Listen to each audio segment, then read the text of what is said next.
अगली सुबह सुंदर नगर का राजा विक्रम अपने महल में बेचैनी से टहल रहा था कि तभी उसकी पत्नी आकर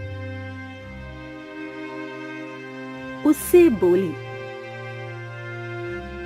क्या हुआ जी, आपके चेहरे पे ये चिंता की लकीरें क्यों दिखाई दे रही है? अब तुम्हें क्या बताऊं रूपवती, कल दूसरे राज्य से मेरा एक गुप्तचर कोई संदेश लेकर मेरे पास आने वाला था। वो अभी तक मेरे पास नहीं पहुंचा। तभी राजा विक्रम का मंत्री दौड़ते हुए राजा विक्रम के पास आकर बोला।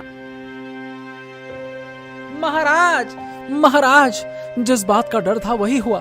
पहेलियां मत बुझाओ मंत्री, सीधे सीधे बताओ कि आखिरकार क्या हुआ है। महाराज, हमारे गुप्तचर भीमा को कल रात हमारे राज्य के कुछ नागरिकों ने उसी रास्ते से महल की ओर आते हुए देखा था, जिस रास्ते में वही नीम का घना पेड़ पड़ता है। यह सुनकर राजा विक्रम के चेहरे पर चिंता की लकीर और दिखाई देने लगी। जाओ, सारे राज्य में ऐलान कर दो कि सभी राज्यवासी मेरे महल के सामने एकत्रित हो जाएं। मैं एक जरूरी ऐलान करना चाहता हूं।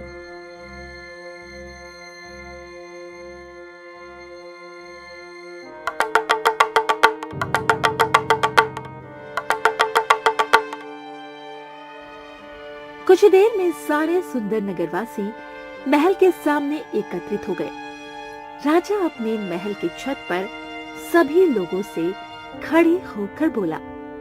सुंदर नगर के वासियों, आज मैं ये ऐलान करता हूं कि तुम में से कोई भी व्यक्ति उस रास्ते से नहीं जाएगा जिस रास्ते से वो घना प्राचीन नीम का पेड़ पड़ता है। अगर कोई व्यक्ति वहां से आता हुआ या जाता हुआ दिखाई दिया तो तुम सबका कर्तव्य है कि उसे वहां जाने से रोकें। ठीक है? इतना कहकर राजा अपने कमरे में बेचैनी से आकर टहलने लगा कि तभी राजा की पुत्री तारा और उसका पति, जो कि दूसरे नगर का राजकुमार था, राजकुमार जयदीप राजा से बोला। उस नीम के पेड़ के बारे में तो तरह तरह की अफवाहें मैंने भी सुन रखी हैं। आखिर इसका क्या रहस्य है? कहते हैं कि उस नीम के पेड़ के ऊपर एक सुंदर सा उल्लू रहता है जो लोगों से एक अजीबो गरीब सवाल करता है और निर्दोष मासूम इंसानों को पत्थर बना देता है। अगर ऐसी बात है तो फिर मैं आपके राज्य की प्रजा को उस जादुई उल्लू से मुक्ति दिलाऊंगा।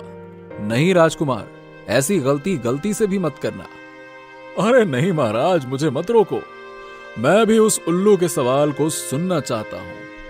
तभी राजकुमार की पत्नी तारा राजकुमारी से बोली। मैं भी आपके साथ चलूंगी। आप मेरे पिता के राज्य के लिए इतना सब कुछ कर रहे हैं, तो मेरा भी तो कुछ कर्तव्य बनता है।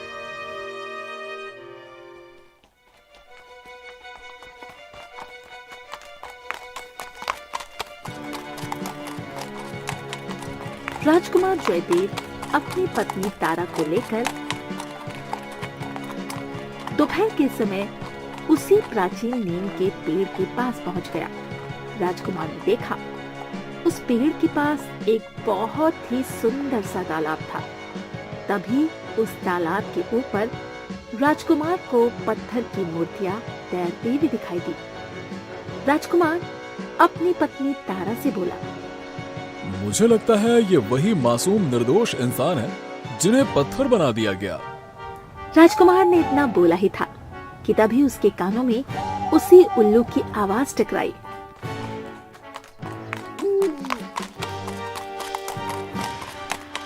क्या बात है, अब तक तो राजा विक्रम की प्रजा और कुछ मूर्ख इंसान ही यहाँ पर आते थे। आज तो महाराज का दामाद और उनकी पुत्री स्वयं यहाँ पधारे हैं। क्या बात है? मैंने सुना है कि तुम यात्रियों से एक अजीबो गरीब सवाल करते हो और पत्थर बना देते हो उन्हें। हाँ, क्योंकि वो मेरे सवाल का जवाब नहीं दे पाते। अच्छा, पूछो, क्या सवाल पूछना चाहते हो?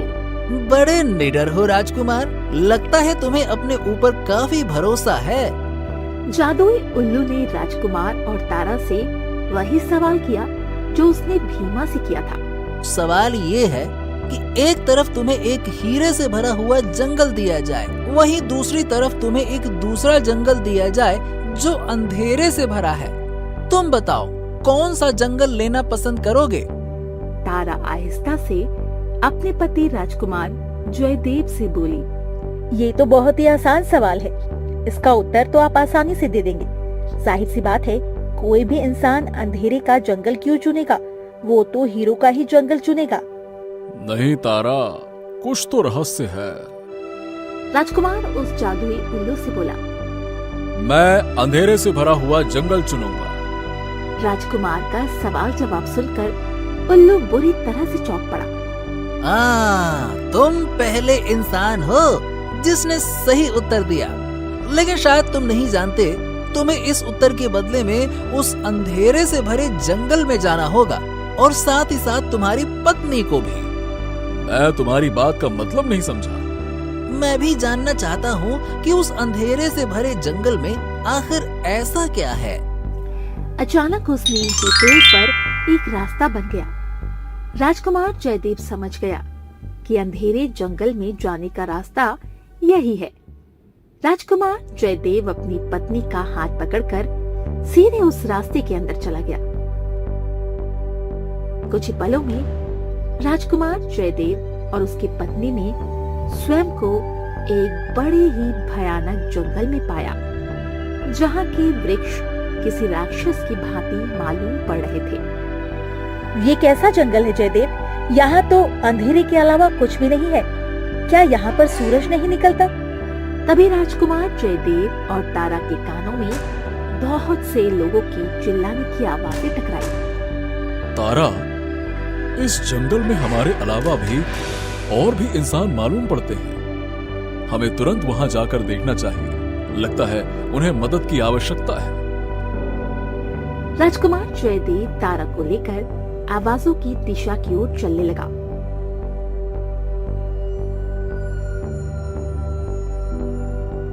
कुछ देर के बाद वो दोनों एक गुफा के बाहर खड़े हुए थे।